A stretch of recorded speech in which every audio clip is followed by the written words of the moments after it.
প্রিয় সুধী, আসসালামু আলাইকুম। দ্বিতীয় বিশ্বযুদ্ধের পরে জাতিসংঘ গঠিত হয়েছে।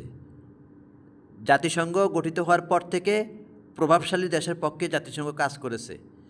কিন্তু যখন আমরা তো দেখতে পাচ্ছি, যখন বসনিয়া যুদ্ধ হয়েছে, যখন আপনার আফ্রিকাতে যুদ্ধ হয়েছে, জায়ার, রুয়ান্ডা, বুরুন্ডি, এসব জায়গায় যুদ্ধ হয়েছে। দুর্বল দেশে এক দেশে আর দেশের বিপক্ষে যুদ্ধ করেছে, এক দেশ আরেক দেশের বিপক্ষে যুদ্ধ করেছে, তাদেরকে সেসব নেতাদেরকে যুদ্ধ অপরাধের বিচার করেছে। কিন্তু যারা প্রভাবশালী, যারা যারা যেসব দেশে ওই যে ইরাকে সাদ্দামের দেশে রাসায়নিক অস্ত্র আছে বলে সাদ্দামের দেশে ইরাকে হামলা করেছে, হাজার হাজার লাখো লাখো লোক মেরে ফেলছে, সে রুই কাতলা, এদের কোনো বিচার করা হয়েছে? বিচার করা হয়নি। জাতিসংঘ এদের বিপক্ষে কোনো কথা বলেনি, সোচ্চার হয়নি। আর আপনার চিন্তা করুন, দ্বিতীয় বিশ্বযুদ্ধের পরে যখন জাতিসংঘ গঠিত হয়েছে, তখন কি উচিত ছিল না আমাদের মুসলমান রাষ্ট্র যেগুলো ছিল এগুলো সোচ্চার হওয়া, জাতিসংঘ একটি স্থায়ী সদস্য হওয়া? কিন্তু মুসলমান রাষ্ট্রগুলি চেষ্টা করেন নাই।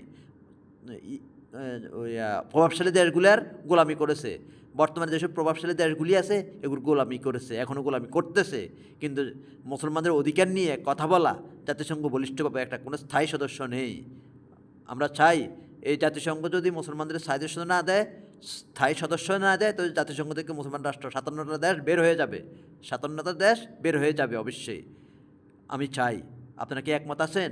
যেন জাতিসংঘ থেকে যেন এই মুসলমান রাষ্ট্র যদি স্থায়ী সদস্য না হয়, 57 দেশের মধ্যে একটি বড় দেশ মুসলমান রাষ্ট্র, তাইলে মুসলমান রাষ্ট্রগুলি জাতিসংঘ থেকে বের হয়ে যাবে। কারণ মুসলমান অধিকার লঙ্ঘিত হচ্ছে, জাতিসংঘ মুসলমানদের অধিকার নিয়ে কোনো কাজ করছে না।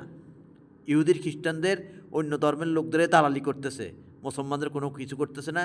ফিলিস্তিনে মুসলমানদের মারছে, জাতিসংঘ কোনো কিছু করছে না। সালামু আলাইকুম।